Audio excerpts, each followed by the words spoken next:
So, in this episode, you'll learn why women, healers in burnout, cannot stop replaying hurtful words. And you'll leave knowing how to reclaim your inner peace before the weekend begins. Welcome, sweet soul. Happy Friday. Woohoo! It's Friday. Gosh, love that, especially when it's been a compassion fatigued week.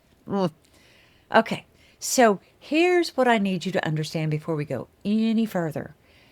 3 things this episode is going to shift for you. Fingers crossed. First, you're going to understand why women with burnout and compassion fatigue are neurologically more vulnerable to carrying others' words and why this is not a character flaw. 2, you're going to learn that your third eye chakra, what it has to do with being the observer and why burnout and compassion fatigue have closed that center down. And 3, you're going to walk away with a weekend practice I'm calling the Sacred Observer Reset. And it's a somatic and chakra-based practice for finding peace in your own mind, even when the world outside is chaotic. So stay with me through until the end. The 3 truths I'll leave you will reframe why this weekend is so important and why this week hit so hard. So I want to ask you something, and I want you to be really honest with yourself as you answer it. So deep breath, hold a little space here. Is there something someone said to you this week that is still playing in your head right here, right now? I can answer honestly, yes, and I have to catch myself and make myself stop. But I've got a better technique I'm going to teach you. See, a comment from a colleague, a client who was sharp with you, a family member who didn't see how hard you're working, a throwaway remark that the person who said it has already completely forgotten. But you, me, you've turned it over 17 times. You've rehearsed your response. You've imagined the conversation you should have had. You wondered if they're right about you. Y'all, if that's you today, this Friday reset is for you.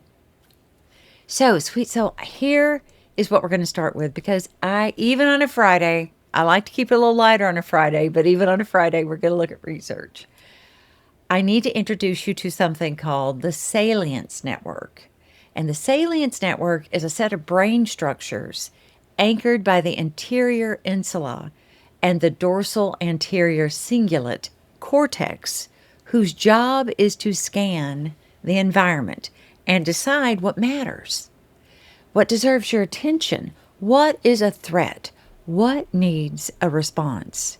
And in a healthy, regulated nervous system, the Salience Network is a brilliant editor. It genuinely is able to filter the noise and flag things and let you know what's important. But in a nervous system living under chronic stress, the nervous system of a woman healer who has been in burnout and compassion fatigue for months, perhaps years, the Salience Network gets recalibrated. And when I say healer, pause, when I say healer, I'm talking about helpers, caregivers, educators, all of us. I think probably every woman is a healer in some manner, but especially those who have a caregiving component to their job. That Salience Network has gotten recalibrated. Its threat threshold drops. It begins flagging things as a danger that are not dangerous. And one of the things it flags with enormous urgency, social pain. Social pain. So let's talk to Dr. Matthew Lieberman, who I talked to as I was researching. I read his article, but he's at UCLA, and he's documented that social rejection and emotional hurt activate the same neural circuits as physical pain. Let's just pause right there a moment. You know it's true. You've been hurt and betrayed. I think of a particular friend that I really thought she was my friend. I planned baby showers. I really thought she was my friend, and then she betrayed me horribly. That cut deep.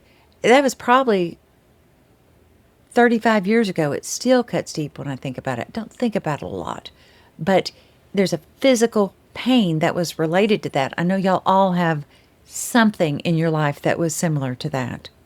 See, the dorsal anterior cingulate cortex lights up identically whether you've been betrayed by a friend, punched in the gut, or dismissed.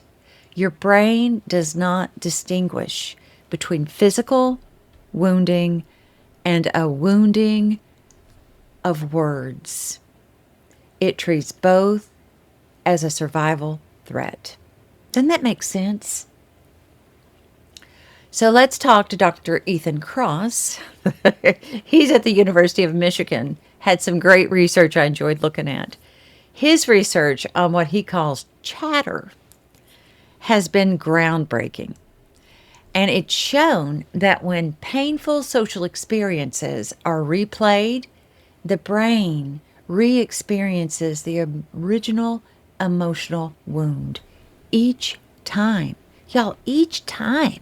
The rumination isn't processing. It is re-injuring.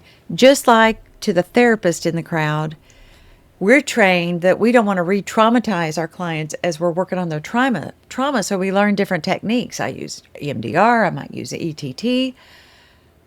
But at the end of the day, we're re-traumatizing ourselves by reliving these words or these situations. Here is what this means for you, sweet, lovely human.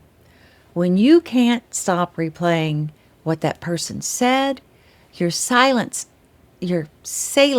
Network, I want to say silence, that was a Freudian slip. Your Salience Network, amplified by burnout and compassion fatigue, is treating their words like a wound that needs to be defended against. Every replay is your dysregulated nervous system trying to solve an unsolvable problem. How do I control what someone else says? Can't be done. And you know you can't. You know this deep in your bones. But a burned out brain, a compassion fatigued brain, does not accept this answer. It keeps running. It keeps looping, searching for the control it cannot find. Now here's where Dr. Kross gives us something extraordinary. His research shows that the most powerful intervention is not analyzing the wound. It is distancing from it, becoming the observer of the experience rather than the one inside of it. He calls this self-distancing, and it's measurably amazing. It measurably reduces emotional reactivity, lowers cortisol, and restores your executive function. The observer position is not avoidance, it is neuroscience. So let's connect this to chakra psychology and somatic psychology. In chakra psychology, your third eye chakra, it's the center of perception, discernment, witness, consciousness, located at the center of your forehead, just between here, your eyebrows. The third eye is part of you that can see your experience without being consumed by it. The third eye, y'all, is a sacred observer. And here is what burnout and compassion fatigue do to the center. They collapse it. When you're in survival mode, pouring yourself into others, running on cortisol and obligation, your perception narrows. You lose the elevated vantage point. You lose the capacity to watch your own thoughts the way you'd watch clouds passing across in the sky. Instead, you become the cloud. You become the weather. You are inside the storm with no altitude left to see it from above. This is what I call going behind the glass. And for women healers, in compassion, fatigue, and burnout, that glass has shattered. There is no separation between the stimulus and the self. Someone says something sharp, and it lands in you, not on you, because you have no energetic boundary left. So this third eye reset that I'm about to teach you is how you rebuild that glass. And before we go to the practice, if you're recognizing yourself in this, sweet soul, this is exactly the kind of layer by layer nervous system and energy center work I walk you through in my very special 7-day Somatic Radiance Intensive. 7 days with me, 7 days in community, not overwhelming. You do have time for this. You do need to make bandwidth for this. This is where change happens. If you're interested, it's all laid out on my website, www.juliemerriman, PhD, Radiance. Okay, so the Sacred Observer Reset. This is your weekend practice. I want you to find a quiet, seated is ideal, but a quiet place, in a chair, on a floor, wherever your body feels supported. Be in yourself. Be embodied. Let your spine be long. Let your hands rest open on your lap. Feel safe enough to close your eyes and take one breath. Not a performance breath, just a real cleansing breath. And let the week start to settle. Next, you're going to name the wound without judgment, without telling yourself how you should feel or it's stupid to feel that way or any of those things. Just bring to mind the words or the interaction that have been replaying. Let them surface. Don't push them away. Don't analyze them. Just let them be present. The way you'd let a difficult guest sit across from you in a room. You don't have to love them. You don't even have to particularly like them being there. You just acknowledge, yes, this is here, with curiosity and self-compassion and zero judgment. And then next, you're going to go behind the glass. You're going to gently shift your awareness. Instead of being inside the memory, you're going to imagine yourself stepping back behind a pane of clear glass. Like those really cool glass showers that are really popular now. I just had one built. I love it. That thick, clear, beautiful glass. You're behind that. You can still see the memory. You can still see the words, the face, the moment. But you are now the one watching it. You're not inside it anymore. You're separated from it. Feel the difference in your body as you do this. Even a fraction of distance changes the nervous system's response. The Salience Network begins to quiet. The threat signal drops. You are not the wound. You are the one who is aware of the wound. And those, my friend, are not the same. Next, you're going to bring 2 fingers gently to the center of your forehead, but slightly between your brows, and slightly above your brows. Center. You press softly, not hard, just enough to feel the contact. I want you to notice the temperature of your fingers. I want you to know how they feel on your forehead there. Be with that a moment. Then breathe slowly through your nose and imagine the breath traveling to that point of contact. And breathe out and let your forehead soften under your fingers. You need to do this 3 times. With each exhale, say quietly or out loud, I am not what was said to me. I am not what was said to me. I am not what was said to me. And let your hand fall away and stay in the stillness for as long as you need it.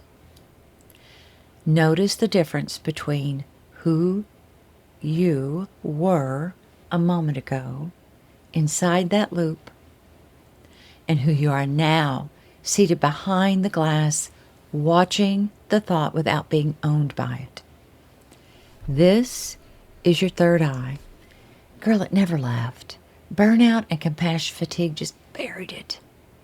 Do this practice anytime this weekend, anytime through the week, anytime that replay begins. You don't need 30 minutes. You just need 30 seconds and 2 fingers and 3 breaths. Okay, sweet. So these are your 3 truths for the weekend.